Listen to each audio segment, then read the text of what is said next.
In order to intercept the alien ship in 5 months, the Torch will have to achieve a velocity just in excess of 1.34 million meters per second. This will require the expenditure of 74,800 individual 10-kiloton boosted fission nuclear devices on the way there. Then another 60,000 devices in order to slow down, averaging out to 2.1 Gs. The entire first boost will take about 20 hours. 20 hours of 2 Gs might be survivable, but it would not be comfortable or viable for the long-term health of the crew. So, the first leg of the trip will be split into 20 separate burns, each 1 hour long, with 2 hours between burns. The size of the nuclear devices means that they're not as efficient as possible, but the Torch is an almost unladen test bed, and if they were any bigger, we would not be able to deal with the excessive acceleration.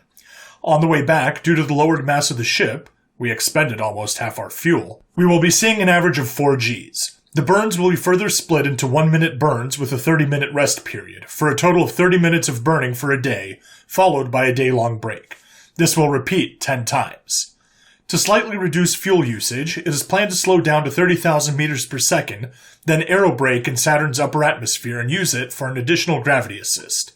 This is going to require a significant amount of preparation by turning off the reactors and bringing the radiators in to prevent them from being shredded via aerodynamic forces. The crew is going to be submerged in the water tank in order to be supported during the 20G maneuver, but that itself poses huge risks. The Orion drive is going to be used as a massive heat shield, and the ablative liquid should cool the surface to reasonable levels. But nothing like this has ever been done before. Impacting an atmosphere at over 30,000 meters per second is the second most dangerous thing this ship will do, other than existing in the first place. John Bradford, lead cartographer of the Torch. The Torch ship, escape trajectory from Earth, 3 million kilometers away, 1 week and a day after pulse. Attention crew, this is your captain speaking. We're starting Orion Drive in 1 minute, so find a place to sit down. This is going to be a 1 hour long burn at 2 Gs, so try not to walk around unless it's an emergency. If you get seasick, this is your opportunity to get something before we burn. That's all. William turned to Carl. Is everything ready to go? Carl nodded. Ablative oil pressure is nominal, pistons have been tuned to near perfection during the previous burn, and the main plate's ablation rate was minimal. We're as ready as possible. Good. I'll start the countdown. This is your captain speaking. Brace for sudden acceleration. 5, 4, 3, 2, 1. Ignition. The ship shuddered as it went from microgravity to twice the acceleration of Earth in less than a second, then stabilized into the somewhat nauseating acceleration pattern. Man, I don't think I'm ever going to get used to that. Did you know there was a time when mildly stabilized nitroglycerin was considered the most insane propellant? Dave was sitting, heavily reclined at his station, going over the incoming communications from the aliens. Anyways, they're sending us radio signals on multiple frequencies, spaced fairly far apart. I'm going to send all of these through to Earth once we stop burning. The frequencies are slightly out of phase for human standards, but it's not a huge deal for our computers to compensate. In the 91 megahertz range, there's some noise coming through. Sounds like some form of language. In the 102 megahertz range, it sounds almost like a dial-up connection. If I was to guess, they're trying to send some kind of computer information or something. He paused to catch his breath. Converting that pattern into bits, it appears to be 64-bit. And we get a digital data link speed approximately 500 kilobits per second. Nothing insanely fast, but enough for reasonable communication. They probably just want to make sure nothing gets blended together. In the 113 megahertz band, they're sending us numbers again, but this time it's much faster than before. I've put the numbers into our computer, and it appears to be the atomic masses of elements 1 through 120. Although comparing them to a periodic table of our own, the average masses are slightly different, indicating different amounts of isotope concentrations from where they are. The probe's mission control team, 1 week and 4 days after pulse. Met's console beeped. Okay, the radiation pulses haven't started again.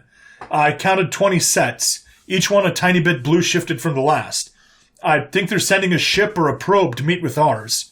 I also detect a similar thermal signature to the one in transit between their 4th and 6th planet, which is getting slightly blue shifted, meaning that the ship in question is outputting a significant amount of thermal energy.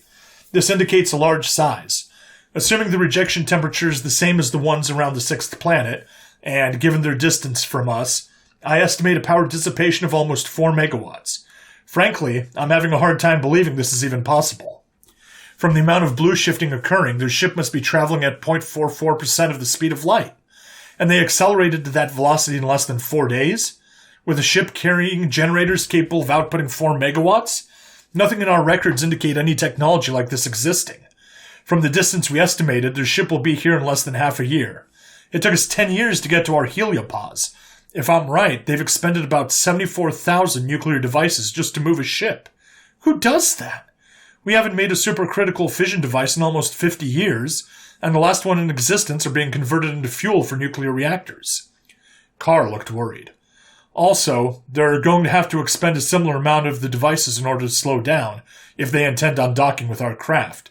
So we need to prepare a stationary warp field in order to not have any ill effects from this, assuming that's even possible. They're going to be pointing the end of that device at us while they do that, and I don't think the ablative shield we used for the solar dives will hold up to a point-blank nuke. We've already breached their heliosphere, but I think we can use some of the remaining fuel for the MHD in order to hop out again. It still has a bit of charge, so it should be able to just get out. NASA, Jovian HQ, Earth, 2 weeks after Pulse. Researcher Kenny was very happy. The fact that they've sent us the instructions for an entire operating system is a godsend. Now we just need to send them a confirmation that we've got the OS working, and they can start sending actual programs.